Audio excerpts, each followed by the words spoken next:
Hello, everybody. Thank you so much for tuning in today.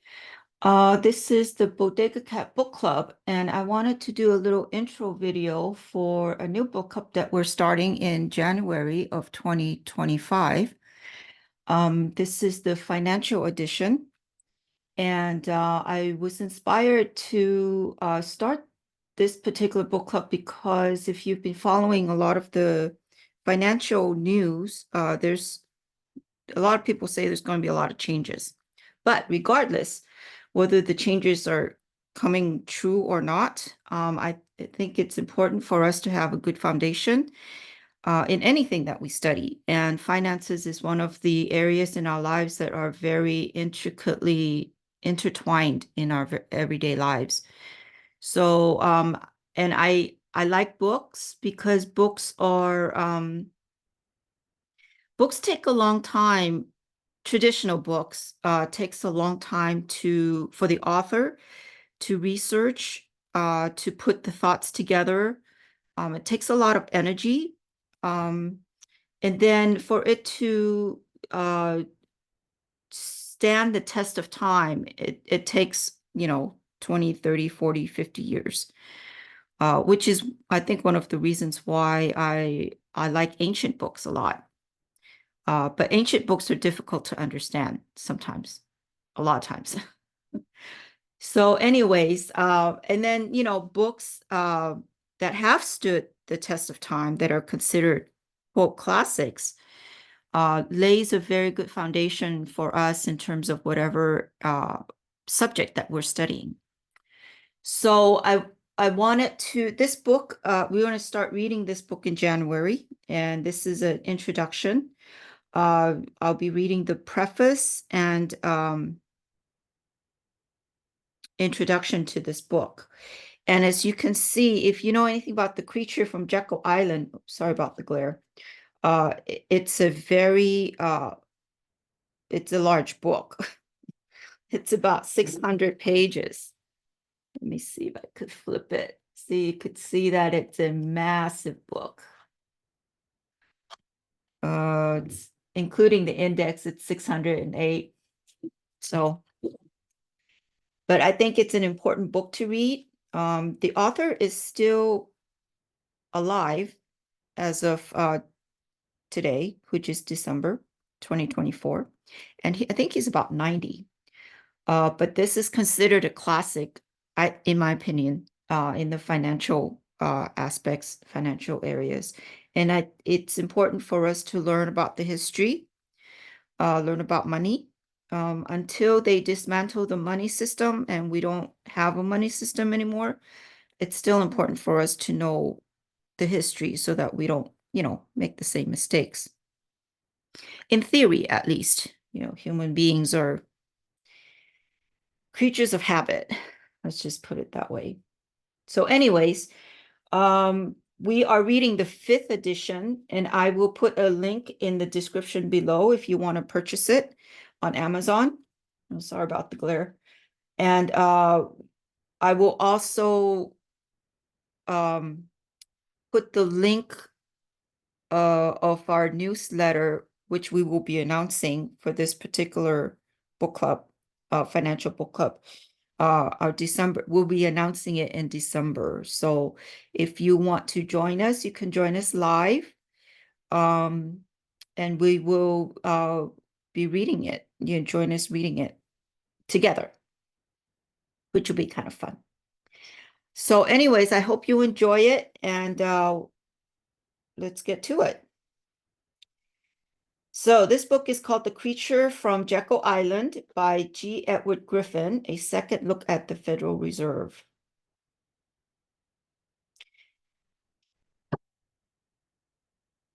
Okay, here's a picture of the author. Oops. Move that book a little bit here. That's Mr. Griffin right there.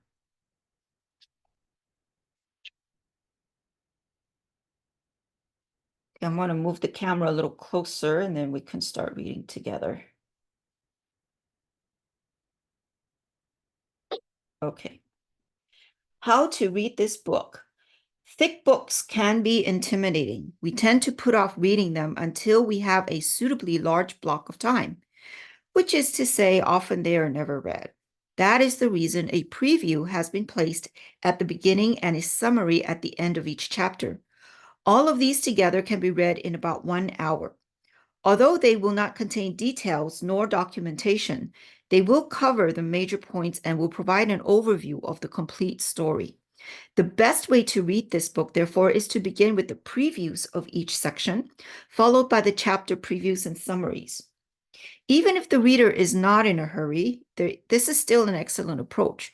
A look at the map before the journey makes it easier to grapple with a topic such as this, which spans so much history. Internet references. The internet is a valuable source of information, but unlike printed works, it cannot be relied upon for long-term reference, which is why I like books so much. Okay, news articles may be removed from their websites, or the sites may be terminated. This presents a challenge to authors who want to document the origin of their information. Therefore, all internet publications referenced in the footnotes of this book has been archived at http, I think it should be a colon, not semicolon, but I could be wrong, www.realityzone.com/footnotes. Should that site become unavailable, the author will endeavor to provide CDs containing a permanent record of the same information. If you would like to have one, please send a donation of whatever you feel is appropriate to cover the cost to the Reality Zone, P.O. Box 4646, Westlake Village, California, 91359. It is our goal to prevent this historical information from falling into Orwellian memory hole.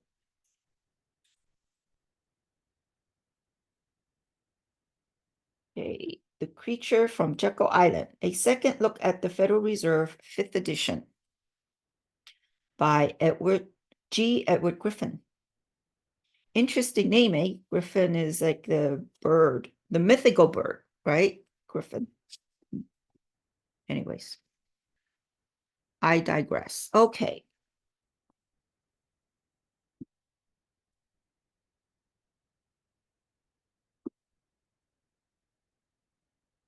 Preface.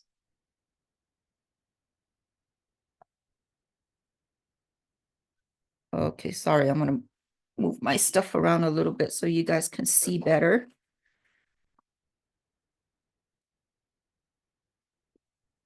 Okay, preface.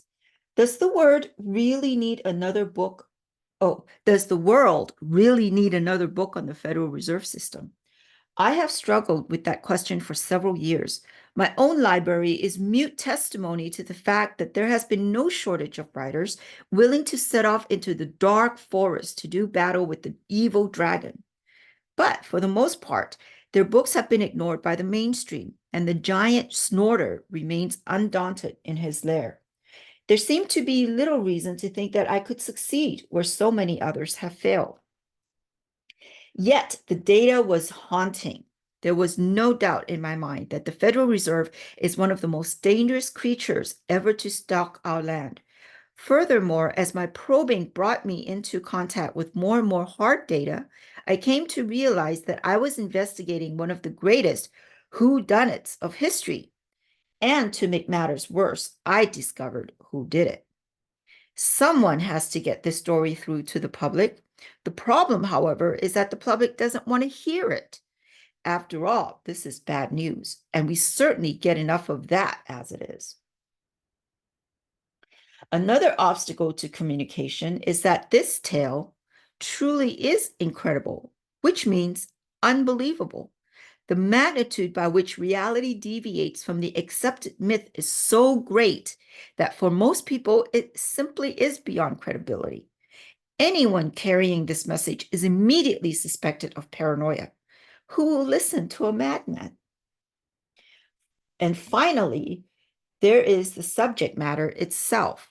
It can become pretty complex. Well, at least that's how it seems at first.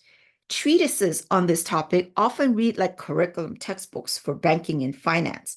It is easy to become ensnared in a sticky web of terminology and abstractions. Only monetary professionals are motivated to master the new language, and even they often find themselves in serious disagreement. For example, in a recent letter circulated by a group of monetary experts who for years have conducted an ongoing exchange of ideas regarding monetary reform, the editor said, "It is frustrating that we cannot find more agreement among ourselves on this vital issue. We seem to differ so much on definitions and on really an unbiased, frank, honest, correct understanding of just how our current monetary system does function. So why am I now making my own charge into the dragon's teeth? It's because I believe there is a definite change in the wind of public attitude. As the gathering economic storm draws nearer, more and more people will tune into the weather report, even if it is bad news. Furthermore, the evidence of the truth of this story is now so overpowering that I trust my readers will have no choice but to accept it. All questions of sanity aside, if the village idiot says the bell has fallen from the steeple and comes dragging the bell behind him, well, lastly, I have discovered that this subject is not as complicated as it first appeared to be, and I am resolved to avoid the pitfall of trotting the usual convoluted path. What follows, therefore, will be the story of a crime, not a course on criminology. It was intended that this book would be half the present size and be completed in about a year, 1 year. From the beginning, however, it took on a life force of its own, and I became but a servant to its will. It refused to stay within the confines prescribed, and, like the genie released from its bottle, grew to enormous size. When the job was done and it was possible to assess the entire manuscript, I was surprised to finalize that 4 books had been written instead of 1. I was surprised to realize that 4 books instead had been written instead of 1. First, there is a crash course on money, the basics of banking and currency. Without that, it would be impossible to understand the fraud that now passes for acceptable practice within the banking system. Second, there is a book on how the world's central banks, the Federal Reserve being one of them, are catalysts for war. That is what puts real fire into the subject, because it shows that we are dealing not with mere money, but with blood, human suffering, and freedom itself. Third, there is a history of central banking in America. That is essential to a realization that the concept behind the Federal Reserve was tried 3 times before in America. We need to know that, and especially need to know why those institutions were eventually junked. Finally, there is an analysis of the Federal Reserve itself and its dismissal record since 1913. This is probably the least important part of all, but it is the reason we are here. It is the least important, not because the subject lacks significance,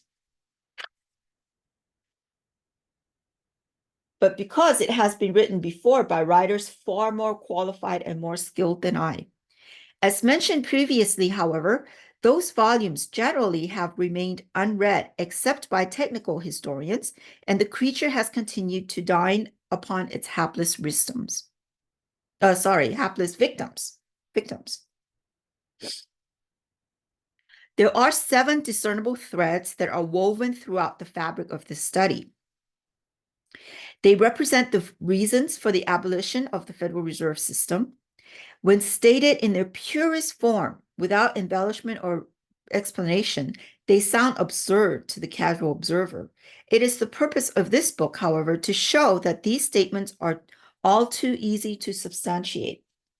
The Federal Reserve should be abolished for the following reasons.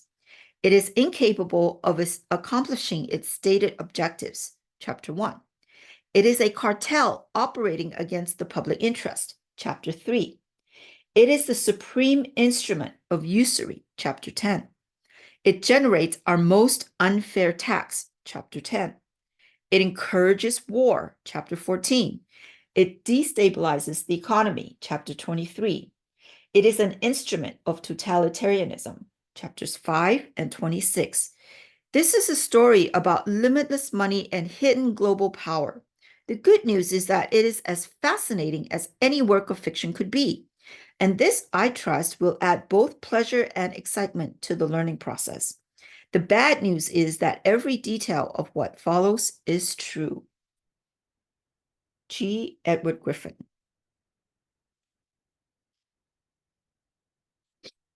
Okay, acknowledgements.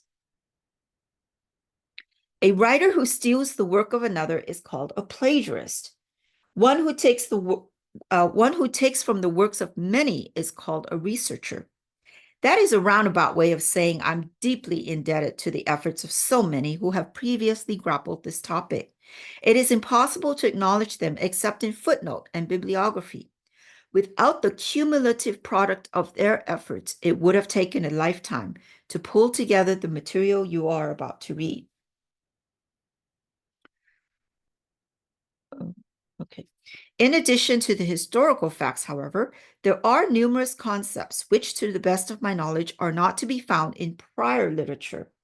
Primary among these are the formulation of certain natural laws, which it seemed to me were important to leave buried beneath the factual data.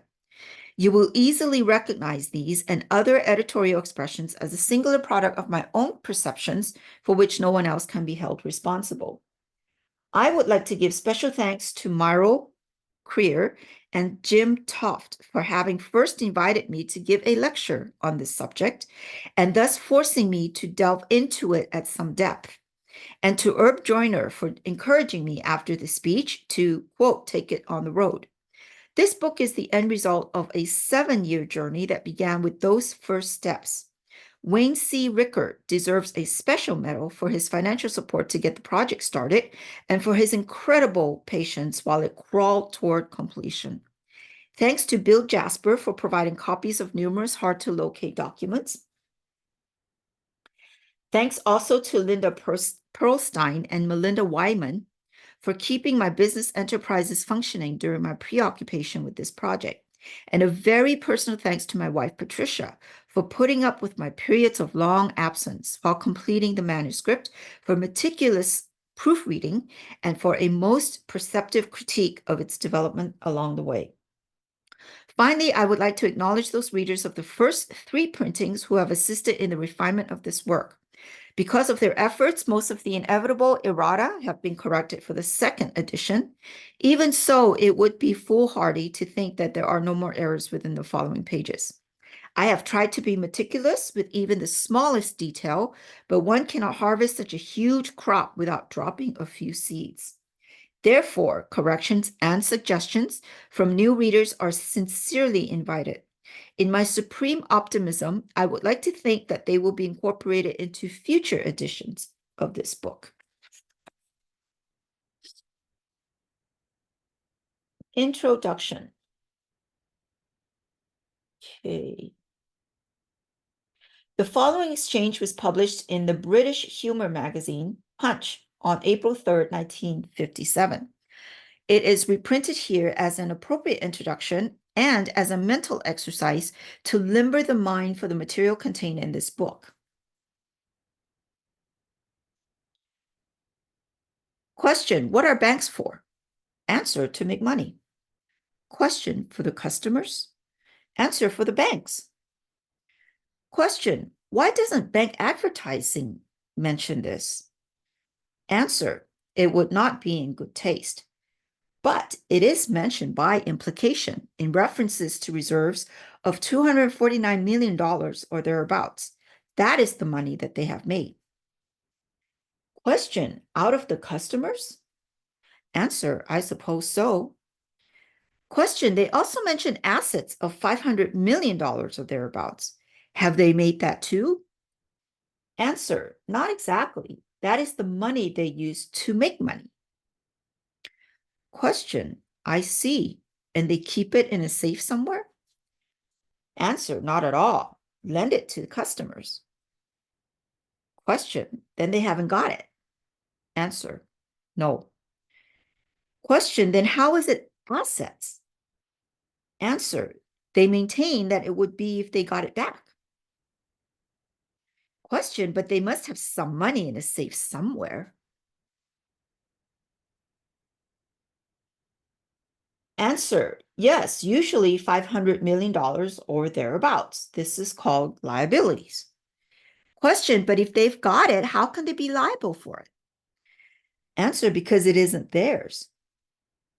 Question, then why do they have it? Answer, it has been lent to them by customers. Question, you mean customers lend banks money? Answer, in effect, they put money into their accounts, so it is really lent to the banks.